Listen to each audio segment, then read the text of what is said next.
최고 행복 건강 플러스 3부가 시작됐습니다. 네, 3부에서는 어깨와 무릎 통증으로 고생하시는 분들에 대해서 이야기를 나눠볼 텐데요. 네. 특히 어깨 같은 경우에 주부님들이 많아요. 왜냐면 많이 쓰거든요. 그렇죠. 네. 설거지 많이 하시고 네. 예.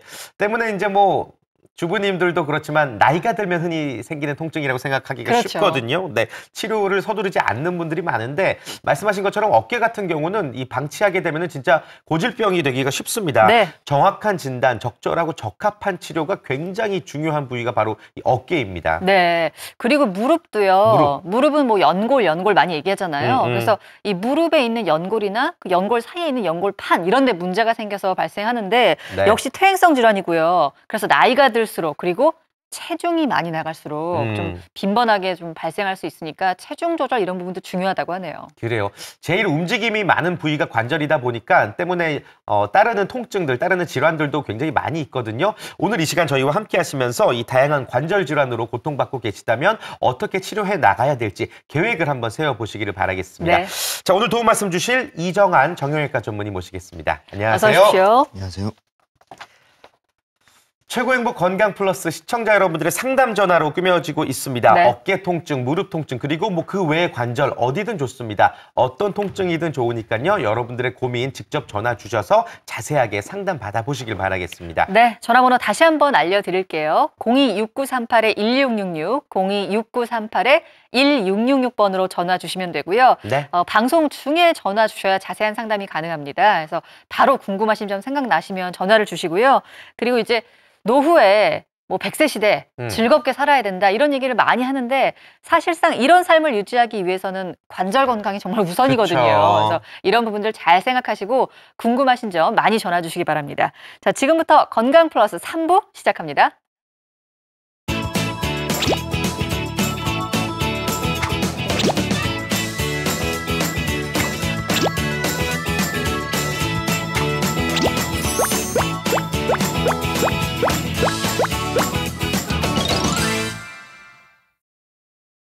네, 최고 행복 건강 플러스 3부 함께하고 계십니다. 어깨 아프신 분들, 무릎 아프신 분들 지금부터 눈 크게 뜨고 저희 방송 지켜보셔야 될 것 같습니다. 자, 원장님 이것부터 한번 여쭤볼게요. 어깨나 무릎이 아플 때 이걸 방치해도 되는 건지 혹은 진짜 병원을 가야 되는 건지 그쵸. 좀 어떻게 구분을 하면 좋을까요? 보통 우리가 통증이 이제 관절 쪽으로 통증이 오게 되면은 그 통증이 있는 기간이 가장 중요하고 당연히 통증의 정도가 제일 중요하겠습니다. 기간이 뭐 우리가 하루 이틀 정도 아프다가 그냥 쉬고 그냥 뭐 우리가 무리한 일을 안 하는 것만으로도 좋아지는 경우에는 당연히 그건 지켜볼 수가 있겠고 네. 뭐 조금 더 증상이 가더라도 우리가 간단한 집 근처의 병원에 가서 약을 먹고 물리치료를 받고 좋아지는 경우들도 많습니다. 하지만 이제 그런 어떤 증상들이 1개월, 2개월, 3개월 정도가 넘어가게 되고 어떤 호전이 되지 않거나 더 이상 악화되거나 어떤 특징적인 질환 증상들이 남게 된다면은 그건 전문의의 어떤 진단이 필요한 경우가 있을 수 있습니다. 어깨 증상 같은 경우에는 이제 전문의의 진단이 필요한 어떤 증상은 뭐 선반 위에, 그러니까 머리 위로 이제 내 손이 올라가서 활동을 하는 거에 제한이 오는 경우입니다. 뭐 물건을 집어들이고 올리기 힘들다거나 머리 위로 일을 하시는 분들이 갑자기 팔을 쓰기가 힘들어진다거나 또 머리 빗기가 힘들다거나 속옷을 갈아입기 힘들다거나 아니면은 통증이 있는 그쪽으로 어깨를 누워서 자기가 아프다거나 그러니까 어깨 질환에 밤에 통증이 오는 경우가 또 많이 있습니다. 네. 가만히 있어도 거린다거나 결국에는 뭐 어깨 질환 여러 가지 질환이 있겠지만 뭐 범위 제한이 딱 명확하게 있다거나 더 이상 올라가지 않는 거죠, 팔이. 그런 경우에는 이제 전문의 진단이 필요한 관절 질환으로 볼 수 있겠습니다. 또 이제 무릎 같은 경우에는 네. 이제 무릎 안에는 이제 우리가 어깨는 범위가 굉장히 큰 관절이라고 한다면 무릎은 우리 몸의 하중을 직접적으로 받는 관절이라고 볼 수 있습니다. 그렇기 때문에 무릎 안에는 연골 구조물들이 있게 되는데 우리가 계단을 오르내릴 때 아프다거나 앉았다 일어날 때 아프다거나 또는 가만히 있어도 시큰거린다거나 걷다가 갑자기 무릎이 탁 걸리는 듯하게 펴지지 않는다든지 네네. 구부리기가 힘들다든지 또는 무릎 주변에 이제 물이 차가지고 붓거나 이런 증상이 있다면은 무릎 관절 안쪽에 이제 연골 쪽에 어떤 질환이 발생했다거나 연골에도 이제 관절 연골과 반월상 연골이 있겠는데 그런 어떤 연골 질환들을 우리가 의심해 봐야 되는 상황이기 때문에 전문의의 진단이 필요할 걸로 보입니다. 네. 지금 설명드린 증상들이 해당이 된다 하시면 이제 병원을 찾아가 보시는 네, 게 네. 맞는데요. 이렇게 원장님 통증이 시작될 때, 느껴질 때 네. 치료가 중요하지 않습니까? 네네. 치료를 어떻게 해야 될까요? 뭐 우리가 정형외과에서는 이제 비수술적인 치료와 수술적인 치료를 말씀을 드리는데요.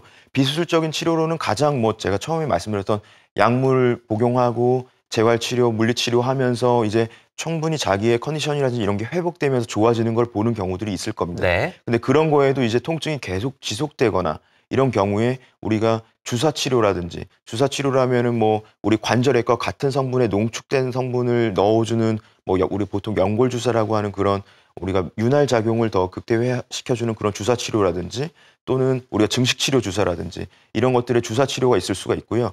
체외 충격파 치료라 그래가지고 우리가 이제 무릎 쪽으로 음파를 줘가지고 이제 치료 효과를 극대화시켜주는 치료라든지, 네. 관절 수동술이라 그래가지고 우리가 어깨 관절에 제한이 왔을 경우에 그거를 물리치료라든지 이런 것들로 관절 범위 제한을 풀어주는 그런 관절 수동술 등의 치료가 있을 수 있겠습니다. 네. 다른 이제 이런 비수술적인 치료를 하더라도 이제 통증이 계속되고, 그리고 어떤 MRI라든지 어떤 정밀 검사상에서 비수술적인 치료가 아닌 이제 수술적인 치료로 해결이 돼야 되는 경우에는 우리가 가장 관절적으로 우리가 생각해야 될 거는 관절 내시경 치료가 있을 수 있습니다. 관절 내시경 치료로는 이제 구멍을 무릎 같은 경우에는 2개, 어깨 같은 경우에는 3, 4개 정도 뚫어가지고 거기에 내시경, 직접 카메라를 직접 들여다보면서 우리가 손상된 부위를 정리해 준다든지 아니면 파열된 부분을 꼬매 준다든지 이런 것들이 가능한 게 이제 관절 내시경 치료가 되겠고요. 제가 아까 무릎에서 얘기했던 관절 연골이 있고 반월상 연골이 있다 그랬는데, 관절면을 매끈하게 덮고 있는 관절 연골에 결손이 생겼을 때 네. 그런 경우에 그 관절 연골이 결손된 것들을 메꿔주기 위한 어떤 연골 재생술이라든지, 정말로 퇴행성 변화가 너무나 많이 진행돼 가지고 다른 수술적인 치료로도 가능하지 못한 상태가 됐을 경우에는 우리가 인공관절 수술까지도 이제 고려해 볼 수가 있게 되겠습니다. 네. 네. 자, 관절 통증을 완화하기 위한 치료 단계를 짚어봤는데, 이제 오늘 소개해주신 치료법 중에서 실제로 이 치료를 받고 좋아지셨던 분들의 사례를 좀 소개를 해주셨으면 좋겠습니다. 예.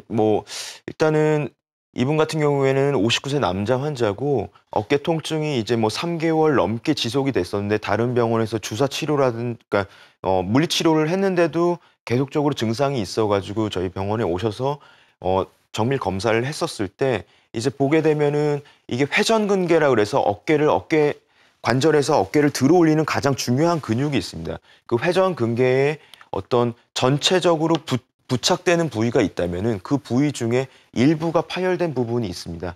우리가 회전근개 파열이라고 한다면은 파열됐다고 무조건 수술을 하는 건 아닙니다. 파열된 부위가 이제 크기가 50% 내냐, 50% 이상이냐에 따라서 우리가 수술적인 치료를 고려해 보냐 아니냐를 결정할 수 있겠고요. 이 환자 같은 경우에 50% 이내의 파열이었기 때문에 우리가 증식 치료라든지 이런 주사 치료 후에 그런 부분적으로 파열된 부분이 조금 호전되면서 그 영상학적으로도 부분적으로 파열된 부분이 좀 메꿔지고 그 부위가 네. 치유가 되면서 증상이 많이 호전됐던 환자입니다. 네. 어느 정도 파열되는지가 중요하군요. 그렇죠. 파열의 이제 크기라든지 위치라든지 이런 것들이 이제 우리가 비수술적인 치료를 결정하는 데 가장 중요하게 됩니다. 네. 계속해서 다음 사례 만나볼까요? 예. 관절 내시경 치료 네. 사례네요. 이분은 이제 70세 남자 환자고 어깨 충돌증후군이라는 증상을 진단받은 건데, 어깨 충돌증후군이라는 증상은 우리가 아까 얘기한 회전근개, 근육이 어깨 쪽으로 와서 부착되는 부분 위로 우리가 견봉이라는 뼈가 이제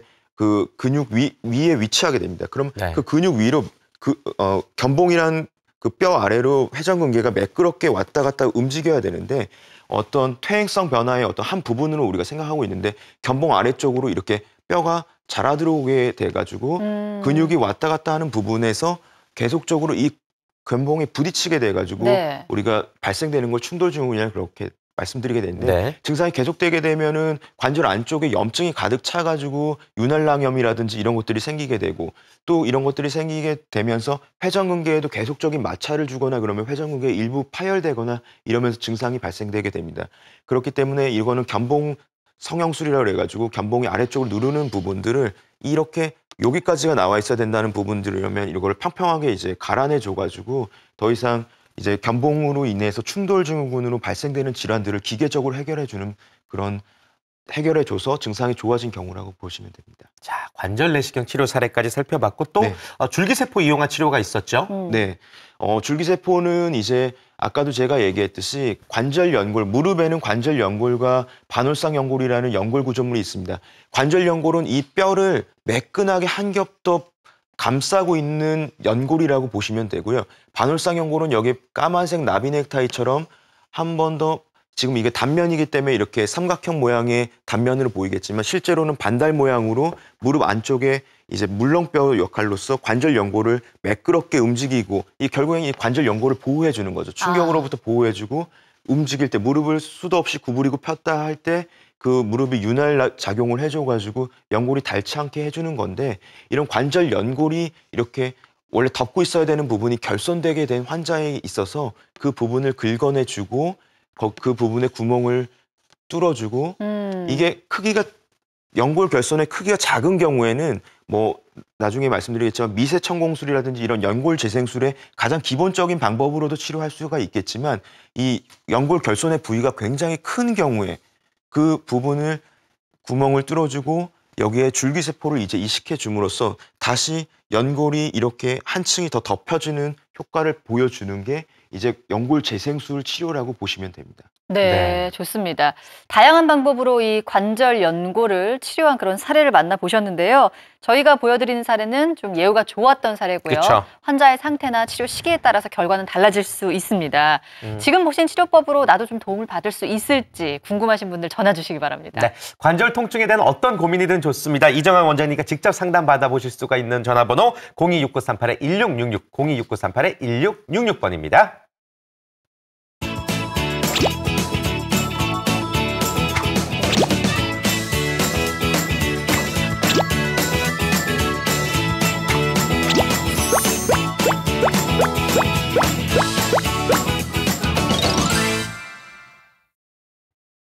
네, 건강 플러스 3부 함께하고 계십니다. 많은 분들이 전화 주고 계신데요. 바로 만나보도록 하겠습니다. 네. 여보세요? 여보세요? 여보세요? 안녕하세요? 아, 네, 안녕하세요. 네, 어머님 지금 생방송 중에 전화 연결되셨고요. 네. 네, 연세부터 먼저 여쭤볼까요? 아, 지금 51이요. 51세시고, 네. 네. 어디가 어떻게 불편하시죠? 무릎이요. 네. 평소에 그냥 별로 불편 없었는데 어느 날 좀 한 2달 전에 좀 빨리 걷다가 갑자기 그 무릎 그 뒤쪽에, 그러니까 무릎 바로 뒤쪽에서 그 힘줄 같은 게 약간 끊기는 듯한 느낌이 있더라고요. 그러면서 이렇게 주저앉을 뻔했거든요, 걷다가. 네. 그러고 나서 이제 계속적으로 그 병원을 갔는데 이렇게 만져보시더니 염증인 것 같다고 해서 관절염 약을 지금 1달 정도 복용을 하고 있는데요. 네. 근데 지금 이제 무릎을 그래서 이렇게 운동도 하라 그래서 운동도 하고 있고, 근데 걷다가 보면 갑자기 아까 선생님 말씀하셨던데 무릎이 갑자기 꺾이는 게 아니고 저는 무릎 앞쪽이 뭐가 이렇게 힘줄이 이렇게 꼬인 듯한 느낌? 걸리는 네, 느낌이세요? 네네, 예. 근데 약간 걸린다기보다는 꼬인 듯한 느낌이에요. 꼬이다. 예, 예. 사실 그렇게 무릎이 딱 꼬인 느낌이, 힘줄이 꼬인 느낌 들어서 걷다가 해서 약간 다리를 이렇게 좀 이렇게 움직이고 무릎을 살짝 돌리거나 이렇게 하면 조금 풀리는 것 같거든요. 그래서 이게 지금 연골 쪽이 이상한 건지 그때 당시에 MRI를 나중에 이상하면 찍어보자고 했는데 네. 어떤 건지 뭐가 안 좋은 건지 좀 궁금해서.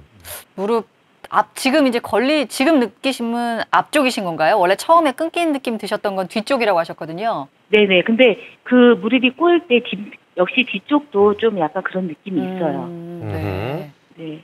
어떤가요, 원장님? 아, 예. 네. 어머니 전화 잘 주셨고요. 혹시 네. 그때 다치고 나서 증상이 있으셨는데 지금 현재는 증상이 그때에 비해서는 어떠세요?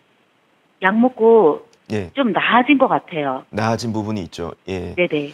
그리고 그래도 지금 완전하게 좋아진 건 아니고 아직도 좀 증상이 있으세요?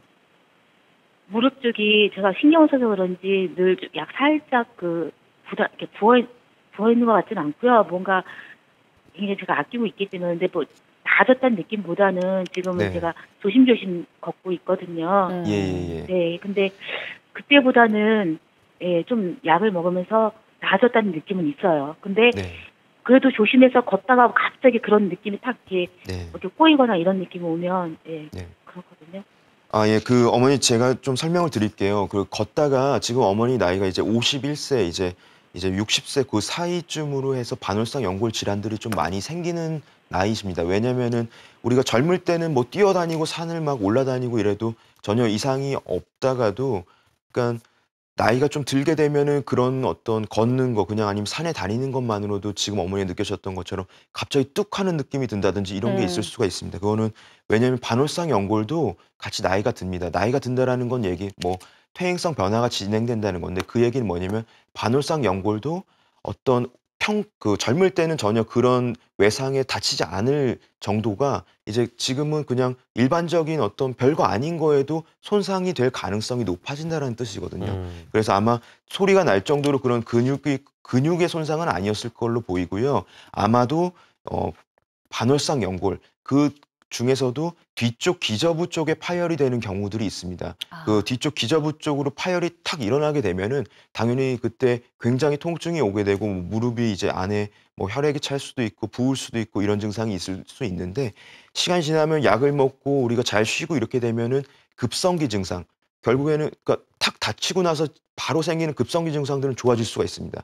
하지만 급성기 증상들은 좋아지더라도 이 반월상 연골이 파열돼 가지고 그게 관절 안에 자꾸 끼었다가 또 어떨 때는 그러니까 다시 원래 자리로 돌아갔다가 또 또 끼었다가 끼고 이렇게 하면서 그러는군요. 이런 증상이 나타나는 게 남을 수 있습니다. 음. 만약 그런 증상이 남는 게 없이 그냥 어머니가 조금 한 달 정도 더 본 다음에도 괜찮으시다면 그냥 지켜보셔도 되겠지만 만약에 그런 증상들이 기계적으로 걸리는 증상 제가 아까 말씀드린 갑자기 무릎을 디뎠는데 힘이 빠지면서 휘청거린다든지 무릎이 걸리는 듯이 딱 내가 굽혀지거나 펴지지 않는다든지 이런 증상들이 있다면 또 걸을 때 불편한 느낌이 있다면은 그거는 MRI 검사를 해보셔야 될 것 같아요. MRI 검사를 해가지고 우리가 반월상 연골의 손상이 어느 위치, 제가 지금 말씀드렸던 기저부 쪽에 아마 손상이 있을 것 같습니다. 그랬지만 기저부라든지 후각 부위 쪽으로 파열된 부분이 있고 그리고 그게 만약에 무릎 쪽으로 걸려서 관절 연골에도 안 좋은 영향을 주고 있거나 그런 영향이 있다면은 그거는 이제 관절 내시경적 치료가 필요한 경우도 있을 수 있기 때문에 네. 그거는 한번 검사를 해보는 게 필요하실 수 있을 것 같습니다. 네. 반월상 연골 쪽에 손상이 있을 수도 있다는 말씀을 주셨고요. 네. 일단은 이제 어떤 상태인지를 정밀 검사를 통해서 좀 보시는 게 좋다는 말씀 드렸으니까요. 네. 정밀 검사 한번 받아 보시는 게 좋겠죠, 먼저. 맞습니다.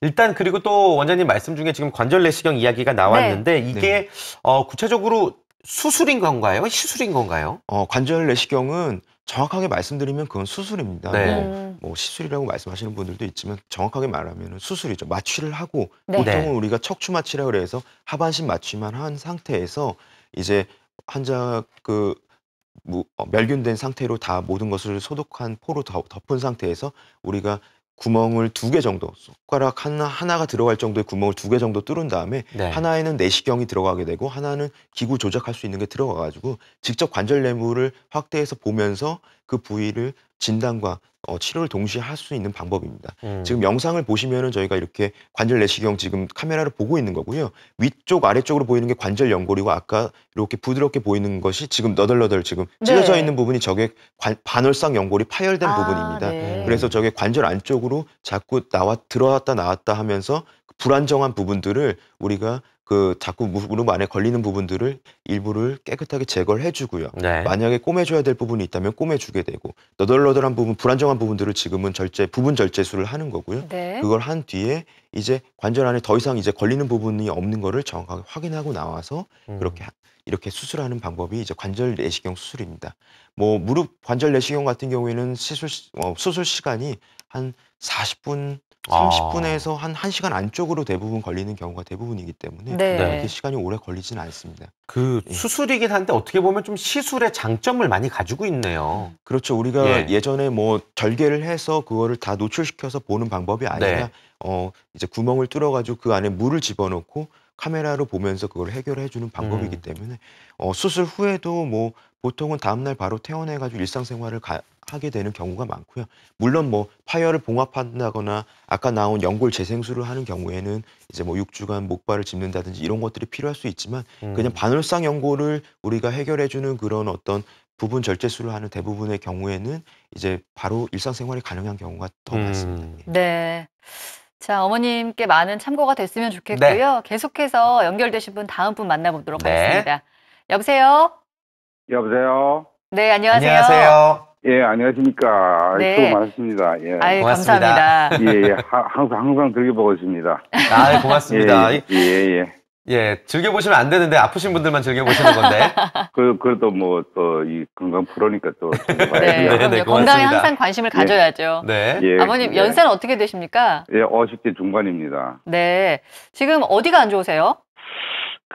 지난해, 무릎 뒤쪽으로요, 물이 네. 생겼어요. 물이 생기는 게 계란처럼 이렇게 크게 생겼는데요. 네. 그래가지고 정형외과를 한 몇 개 다니고 뭐 여러 가지 좀 다녀봤는데도 안 나서가지고 결국 마지막에는 그 물을 뺐거든요. 근데 뭐 일상생활에서 계단 오를 때는 괜찮은데 내릴 때가요 무릎 쪽이 막 아파가지고 걷지를 잘 못했거든요. 네. 그리고 지금은 좀 물을 빼고 뭐 정형외과가 좀 치료를 받아가지고 조금 낫기는 낫는데 지금도 계단 내릴 때는 불편합니다. 계단 내려가실 때 무릎 어느 쪽이 제일 아프세요? 무릎 전체 무릎 안쪽으로요. 네. 안쪽이요. 네. 예, 안쪽, 예, 예. 뒤쪽 이렇게 아프신가요?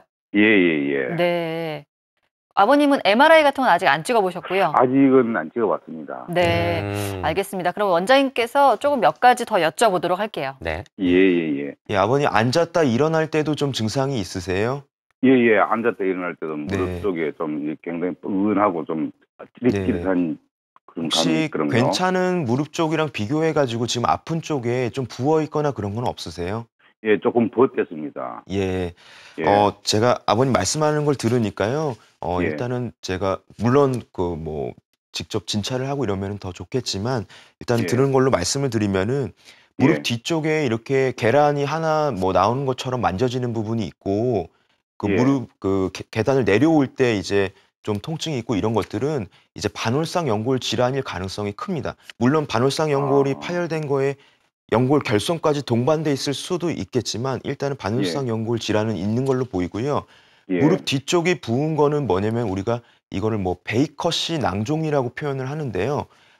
반월상 연골이라고 하는 그 물렁뼈가 앞에서부터 이렇게 뒤쪽으로 이렇게 관절 연골을 보호해주는 물렁뼈가 있을 건데 이 뒤쪽으로 반월상 연골이 파열되게 되면 그 파열편을 통해 가지고 뒤쪽으로 어떤 길이 나오게 됩니다. 그게 이제 그 관절액이 결국에는 이 뒤쪽으로 빠져나오게 되면서 물주머니를 이루는 거죠. 그렇게 되면서 이 뒤쪽으로 불편하게 되는데 뭐 그게 물주머니가 조그만한 게 생겼다고 그래서 큰 문제가 되는 건 아닙니다. 그걸 꼭 제거해야 되는 건 아니지만 그게 이제 크기가 커지게 되면은 본인이 이제 계속 불편해지고 무릎을 구부렸다 폈다 할 때 불편해지기 때문에 그런 경우에는 어떤 그 물주머니만 제거하러 들어가는 건 아니고요. 반월상 연골 파열에 대해서 우리가 관절 내시경적 치료를 하면서 그 뒤쪽으로 물이 빠져나온 것까지도 우리가 이제 자꾸 체크밸브라 그래가지고 뒤로 빠져만 나가지 다시 돌아오지 않기 때문에 거기가 계속 부어 있는 경우들이 많거든요. 그래서 그런 다시 길을 터줘가지고 그게 관절 안으로 다시 빠져나올 수 있게 그렇게 해주는 방법들을 통해서 우리가 반월상 연골 지금 베이커시 낭종만 문제가 되는 게 아니라 이제 반월상 연골 파열이 어떠냐에 따라서 우리가 관절 내시경적 치료가 필요하냐 마냐가 결정될 거고요. 그래서 지금 아버님은 작년부터 그런 증상이 좀 있으셨고 이렇다면은 저는 MRI 검사하셔가지고 반월상 연골 파열에 대해서 우리가 부분 절제술이라든지 거기에 따라서 또 베이커시 낭종까지도 우리가 해결할 수 있는 방법들을 좀 고려해 보시는 게 어떨까 생각이 듭니다. 네, 좋습니다. 관절 내시경 한번 어떤 시술인지 저희 방송을 통해서도 좋고요. 또 상담 받으시면서 자세하게 알아보신 후에 판단하시면 좋겠고요. 오늘 지금 전화 주신 분과는 조금 다른 얘기겠지만 네. 연골 재생술 얘기를 앞서 해주셨거든요. 네네. 그래서 이 관절 연골을 치료하는 내 연골을 좀 가져갈 수 있는 치료법이라고 들었는데 네. 연골 재생술에 대한 이야기 자세하게 한번 들어보겠습니다. 예, 연골이라 그러면 제가 헷갈리실 수도 있겠는데요. 아까 제가 앞에서 얘기했던 거는 반월상 연골이라고 해가지고 물렁뼈 역할을 해주는 연골이 있을 거고요. 네. 그 반월상 연골이 위아래 쪽으로 매끈하게 덮여 있는 그 관절 연골들을 잘 보호해 줘야 됩니다. 근데 어떤 이유에서는 이 관절 연골이 결손되게 되면, 그러니까 원래 가득 이렇게 매끈하게 채워져 있어야 되는 부분이 파져 있다라는 뜻인 거겠죠. 이렇게 네네. 결손된 부분이 있다는 건데, 그렇게 되면 연골은 다시 재생되지는 않습니다, 스스로. 그러니까 피가 직접적으로 가는 부분이 아니기 때문에 우리가 결손이 일어나더라도 그게 다시 채워지지는 않기 때문에 우리가 연골 재생술이라는 방법을 통해서, 그러니까 그 비어 있는 부분을 메꿔줘가지고 매끈하게 다시 움직이실 수 있게 만들어주는 거죠. 네. 제가 말씀드렸던 줄기세포 연골 재생술은 굉장히 아까도 말씀드렸듯이 크기가 큰 경우에 이제 하는 방법이고요. 그러니까 많이 결손됐을 그렇죠. 때. 네. 그러니까 저게 지금 첫 번째부터 이제 네 번째까지 나와 있는데, 미세 천공술이 이제 연골 재생술의 가장 기본적인 우리가 시술이라고 보시면 됩니다. 네. 저렇게 보시게 되면은 1번 그림처럼 이렇게 연골 결손, 뭐가 파먹은 것처럼 부분이 있죠. 그 네. 부분이 크기가 크지 않고 하기 때문에 그 부분을 긁어내서 뼈를 노출시켜주고 거기에 구멍을 뻥뻥 뚫어주게 되면 그 안에 있는 골수에서부터 이제 우리 혈액이 나오게 되고, 그게 거기에 들어있는 이제 성분으로 인해서 연골 세포를 유도해주는 그런 작용을 하게 되어서 그 부분이 연골과 비슷한 성분으로 이제 덮여지게 됩니다. 이게 이제 미세 천공술이라고 하는 연골 재생술의 가장 기본이고요. 이제 여기서 이제 이게 가장 기본적인 시술이기 때문에 크기가 커지게 되면은 방법은 이거와 비슷하겠지만, 이거에 이제 줄기세포를 추가적으로 그 구멍을 뚫어준 부위에 우리가 이식을 한다든지 이런 네. 방법이 이제 추가적으로 더 덧붙여지는 겁니다. 줄기세포 연골 재생술은 이제 제가 아까 말씀드렸듯이 크기가 아주 이제 그냥 미세천공술로는 커버가 되지 않을 정도의 크게 이제 발생됐을 경우에 이제 그 부위를 이제 긁어내주고 구멍을 뚫어주는 것뿐만이 아니라 그 부위에 줄기세포 이제 제대혈에서 이제 분리해서 배양한 어떤 줄기세포를 거기에 이식시켜 주면은 그 줄기세포로 인해서 연골세포 유도를 하게 되는 네. 겁니다. 자라 들어오는 거를 유도하게 돼서 좀 원래 연골과 완전하게 똑같을 수는 없겠지만 비슷한 연골 우리가 성분으로 이제 덮여질 수 있게, 그렇게 이제 덮여지게 돼야지 결손돼 있었다면은 계속 우리가 무릎이 매끄럽게 왔다 갔다 할 때 계속적으로 마찰이 생기고 그 염증을 일으키고 할 수 있는 부분들, 그게 이제 결국엔 지나서 관절염으로 진행될 수 있는 것들을 이제 그런 것들을 늦춰줄 수 있는 이제 메꿔주는 어떤 수술이라고 생각을 하시면 됩니다. 네. 그러니까 그 결손 부위에 그냥 구멍을 뚫느냐, 그러니까 미세천공술이냐, 아니면은 그 그렇죠. 뚫은 구멍에 줄기세포를 주입을 해주느냐, 약간 이런 네네. 차이가 되겠군요. 예, 그렇죠. 네. 네. 자, 환자의 또 상태에 따라서 치료 방법이 달라질 수 있을 것 같습니다. 계속해서 이제 전화 주신 분들의 이야기를 여러분들 귀 기울여 들어보시면은 네. 어떤 치료법인지 조금 더 자세히 아실 수 있을 것 같습니다. 자, 다음 전화 또 연결이 되어 있죠? 네. 바로 또 만나보겠습니다. 여보세요? 여보세요? 안녕하세요? 네, 안녕하세요. 네, 아주 젊은 환자분 네. 같은데요. 나이가 어떻게 되시죠? 저는 올해 40살 되는 주부인데요. 네, 네. 40살 되셨고요. 네네. 네, 오른쪽 어깨가 담이 걸린 것처럼 아프면 오른쪽 왼쪽 고개를 돌리기도 어려운데요. 지금은 그 통증이 오른쪽 귀 뒤에 머리까지 지금 계속 연결이 되어 있거든요. 그래서 그 머리가 아프면 지금 그 머리 통증까지 해서 지금 계속 없어지지 않은 지가 지금 한 2주 정도 됐고요. 네네. 2주째, 예. 그쪽으로는 자기도 힘들고 또 지금 오른쪽 팔을 들어서 돌릴 때는 딱 소리도 나면서 이제 그 팔을 돌릴 때는 또 그 머리 그 통증이 되게 더 심해지거든요. 네, 근데 지금 아직 병원은 가지는 않았고요. 네, 병원 안 가셨고. 네. 그래서 지금 이제 너무 아파서 이제는 네. 병원을 지금 머리 쪽으로 가야 되는 건지 어깨 쪽으로 가야 되는 건지를 몰라서요. 알겠습니다. 주부님 일단 2주 정도 지금 좀 극심한 통증을 겪고 계신 건데, 네네. 뭐 2주 전에 어떤 뭐 사고나 충격이나 뭐 잠을 잘못 잤거나 이런 일은 없으셨고요? 예, 그런 건 없었고요. 갑자기. 한 4, 5개월 전에 네. 운동을 할 때 오른쪽 팔을 딱 들었는데 팔이 귀 뒤로 올라가질 않더라고요. 그래서 제가 그때 깜짝 놀랄 정도의 그런 통증이 딱 와서 제가 딱 양쪽 팔을 들어서 딱 올려봤을 때 좌우 팔이 대칭이 맞지가 않더라고요. 오른쪽이 잘 안 올라가셨군요. 네네. 네. 오른쪽 그 팔을 들었을 때 오른쪽 팔이 조금 더 뒤로 좀 쏠려 있다는 느낌이 딱 들더라고요. 네. 그때부터 통증이 좀 있다 없다 그래서 그러다가 머리까지는 그러지 않았었는데 지금 최근에는 지금 머리 두통이 계속 가시질 않거든요. 알겠습니다. 아주 자세하게 설명을 해주셨고요. 네. 원장님께서 좀 어떻게 치료를 해 나가야 될지를 네. 자세히 알려드릴게요.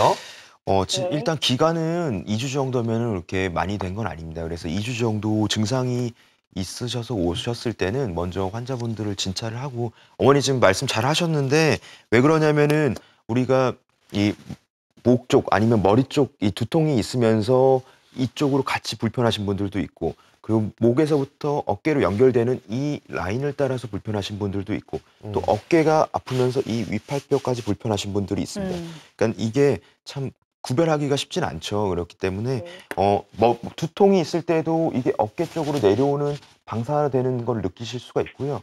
제 목에서부터 연결된 어깨까지 연결된 승모근이라고 하는 그 근육 쪽에 근막에 염증이 생긴다거나 어떤 우리가 보통 담이 걸렸다고 얘기하는데 근육 쪽으로 수축이 계속 된다거나 하여튼 이런 무리가 갔을 때도 이런 승모근에 의한 증상도 있을 수가 있습니다. 또는 어깨 자체의 관절에 문제가 있을 때도 마치 목에서부터 어깨까지도 불편한 이런 증상들이 같이 올 수가 있기 때문에 제일 첫 번째는 저희가 처음에 우리 코너에서 말씀드렸듯이 전문의의 이거는 진찰이 필요한 상태고요. 그렇게 진찰을 하셔가지고 정말 말씀대로 어깨 쪽이냐 목 쪽이냐 정말 두통 쪽을 해결해야 되냐, 어느 정말 의심되는 그 부위를 해결했을 때 다른 부위까지도 좋아지는 경우들이 많이 있거든요. 그렇기 때문에 그런 것들은 이제 척추랑 어깨를 보는 또는 머리까지도 같이 볼 수 있는 병원에 가셔서 당연히 진찰을 보시는 게 가장 좋을 것 같고요. 만약에 이게 어깨 쪽에 문제라면은 일단은 어깨가 범위 우리가 끝까지 귀 뒤까지 올라가야 되는 게 이제 그 올라가지 못하고 하는 이제 그런 질환들이 있냐가 중요합니다. 기간이 오래되지 않았지만 그런 경우가 이제 유착성 관절낭염이라고 그래가지고 환자분들이 우리 예전부터 50견이라는 걸로 표현이 되고 있었을 거예요. 그거는 왜냐면 50대에 그런 질환들이 많이 와서 생긴 건데 결국에 관절 범위 제한이 오는 겁니다. 관절 범위 제한이 오는 거는 어깨 관절은 굉장히 범위가 큰 관절인데 그 관절을 싸고 있는 관절 주머니가 있습니다. 그 주머니가 충분한 여유 공간이 있어가지고 그 안에서 어깨 관절이 움직여야 되는데 제가 이 끝까지 올라가려면 아래쪽 어깨 여유 공간이 늘어나줘야 되고 뒤로 돌리려면 위쪽 공간이 늘어나줘야 되는데 관절랑이 염증이 생기면서 쫙 위축, 그러니까 유착되면서 그 여유 공간이 하나도 없기 때문에 범위 제한이 오게 됩니다. 그런 경우에는 아까 얘기한 비수술적으로는 비관절적 수동술이라든지 아니면 물리치료, 도수치료를 통해서 우리가 어깨 관절을 회복시켜줘야 되는 것들이 있을 수가 있고요. 어깨 관절이 정말로 지금 어머니가 증상이 3개월, 4개월 가가지고 나중에 정밀 검사를 해가지고 다른 충돌 증후군이라든지 이런 것들이 동반돼 있는 경우라면은 관절 내시경까지 생각을 해볼 수 있겠지만 지금 어머니 증상은 일단은 그런 건 아니고요. 일단은 약물 치료와 재활 치료가 가장 먼저 필요한 상태라고 보실 수 있을 것 같습니다. 네. 자, 원장님께서 아주 열정적으로 이제 동작까지 설명해 주시면서 우리 어머니께 도움될 수 있는 내용들을 좀 많이 설명해 주셨습니다. 꼭 기억해 주시고 아무것도 모르고 병원 가서 상담 받는 거랑 어느 정도 알고 병원 가서 상담 받는 거랑 다르거든요. 네, 어머님이 더 많이 공부를 하시고 앞으로 또 치료에 임해 나가시기를 바라겠습니다. 네, 자 계속해서 또 다음 분 바로 만나볼게요. 여보세요? 여보세요? 여보세요? 네, 안녕하세요. 안녕하세요. 예, 안녕하세요. 예, 아버님 연세가 어떻게 되십니까? 올해 54세입니다. 54세. 네, 어디가 불편하세요? 저는 팔꿈치가 네. 구부렸다 펼 때 굉장히 불편하거든요. 양쪽 다요? 아니, 오른쪽만요. 오른쪽만요? 오른쪽, 예. 오른쪽 굽힐 때 거의 90도 정도밖에 안 굽혀지고요. 그리고 펼 때는 바닥까지 이렇게 펴지지가 않고 그러니까 45도 정도. 그러니까 회전 반경이 한 45도 정도밖에 굽혔다 펼 때 안 되거든요. 네. 언제부터 이러셨어요? 제가 운동을 하는데 한 5, 6년 된 것 같습니다. 제가. 5, 6년 전부터. 아, 그러면 그동안 치료 같은 건 안 받으셨고요? 예, 치료는 안 했고, 그 전에 여기 팔꿈치 엘보가 있었는데, 그걸 그냥 참고 계속 운동을 하다 보니까 아. 이게 지금 그 상태에서는 몰랐었는데 어느 정도 지나고 보니까 이게 구렸다 폈다 하는 게 안 되더라고요. 네. 뭐 골프나 테니스를 치시나요, 혹시? 테니스 치고 있습니다. 테니스요. 네, 네. 네. 통증 오셨을 때 참으시면 안 되는데 네. 예, 참고 좀 무리하게 운동하시는 게 오히려 안 좋을 수도 있거든요. 네. 일단 원장님 의견 한번 들어보겠습니다. 예. 네. 아버님, 지금 현재 그 관절 범위가 제한된 거 외에 다른 증상이 있으신가요? 약간 저릴 때가 있고요, 팔꿈치가. 뭐, 그리고 이렇게 팔꿈치 바깥쪽, 밑쪽 보면은 약간 툭 튀어나온 게 보이거든요. 예. 통증은 별로 없으세요? 통증은 이제 잠 잘 때 이게 완전히 펴지지가 않으니까요. 네. 아침에 일어날 때 이렇게 많이 아플 때가 있어요. 네. 제 생각에는 일단 조금 너무 오래 좀 방치한 게 아닌가 생각이 들어요. 왜 그러냐면은 이제 팔꿈치에 우리가 기능적 범위라는 게 있습니다. 팔꿈치는 쭉 펴진 걸 0도라고 했을 때 30도에서 130도까지가 구부러져야지 이게 사람이 불편함을 느끼지 않고 사용을 할 수가 있거든요. 안 그러면은 우리가 뭐 식사를 한다든지 이빨을 닦는다든지 아니면 뭔가를 팔을 펴서 하는 행동들을 할 때 굉장하게 불편감을 느낄 수가 있거든요. 네. 근데 지금 아버님 테니스 오래 치시고 일단은 범위 제한이 거의 45도에서 90도밖에 움직이지 않는다는 거는 그거는 굉장히 범위 제한이 많이 온 겁니다. 이거는 그러니까 어깨가 우리가 외상과염, 내상과염 이런 것들이 운동 시에 발생할 수 있고 그럴 수 있는데 그거는 이제 근육이 신전 근육, 손목을 뒤로 제끼다든지 구부리는 그런 신전 근육, 굴곡 근육의 기시 부위에 염증이 생겨서 나타나는 질환들이 많은데 그거는 쉬고 뭐 우리가 주사 치료라든지 체외 충격파 치료를 하면 좋아지는 경우들이 많습니다. 근데 지금 아버님이 호소하시는 관절 범위 제한이 이미 그렇게 왔다라는 거는 그건 이미 퇴행성 관절염이 팔꿈치에 와가지고 거기에 골극이라 그래가지고 뼈들이 자라 들어온다든지 이제 퇴행성 변화가 심해지면 무릎도 마찬가지지만 팔꿈치에도 뼈들이 자라 들어와서 그게 운동 범위를 방해하는 경우들이 생깁니다. 그렇게 된 경우에는 이미 퇴행성 변화가 많이 진행된 걸로 보이고요.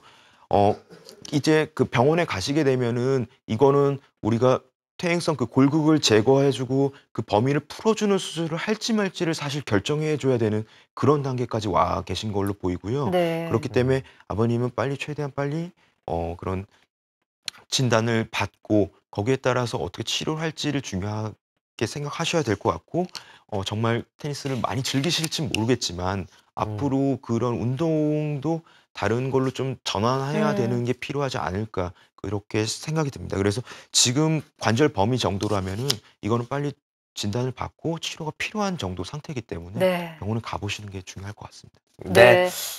관절 통증 관련해서 다양한 이야기 나눠봤는데 끝으로 아주 짧게 혹시라도 모를 조심해야 될 부작용 있으면 한번 설명해 주실까요? 네. 뭐 관절 내시경 치료는 크게 우리가 시간도 오래 걸리지가 않고 반월상 연골에 대해서 우리가 치료를 해줄 수 있는 거겠지만 분명히 모든 수술들이 각각의 부작용들을 가지고 있고 한계도 가지고 있습니다. 그러니까 정형외과에서는 각각 어떤 정확한 진단에 따라서 굉장히 여러 개의 옵션이 있거든요. 뭐 연골 재생술을 한다든지 뭐 절골술을 한다든지 인공관절을 한다든지 이런 것들이 여러 가지가 있을 수가 있고 그리고 연골 재생술도 요즘에 뭐 핫하게 이슈가 되고 환자분들이 많이 와서 자기 연골이 닳아 있는데 그걸 하고 싶다는 분들도 많이 있겠지만 연골 재생술이 다 모든 분들한테 통용이 되는 건 아니거든요. 그쵸. 이미 관절염이 많이 진행된 상태의 분들한테서는 어떻게 보면 수술을 한 번 더 겪어야 되는 그런 부담을 더 줄 수가 있고 경제적으로도 힘든 걸 줄 수가 있고 하기 때문에 정말 자기의 정확한 진단과 그 상황에서 어떤 수술이라든지 뭐 주사 치료라든지 비술적인 치료가 필요한지를 결정하는 게 가장 어떻게 보면 환자분들한테 가장 중요한 문제일 것 같습니다. 네, 참고하셨으면 좋겠습니다. 건강플러스 3부 도움 말씀 주신 이정환 원장님과는 여기서 인사 나누겠습니다. 고맙습니다. 고맙습니다. 감사합니다. 네, 척추고 관절이고 하여튼 치료는 미루면 미룰수록 굉장히 본인에게 손해고 그쵸. 힘들어진다는 점 항상 기억하시기 바랍니다. 저희는 다음 주에 더욱더 건강한 정보로 인사드리겠습니다. 시청해주신 여러분 고맙습니다.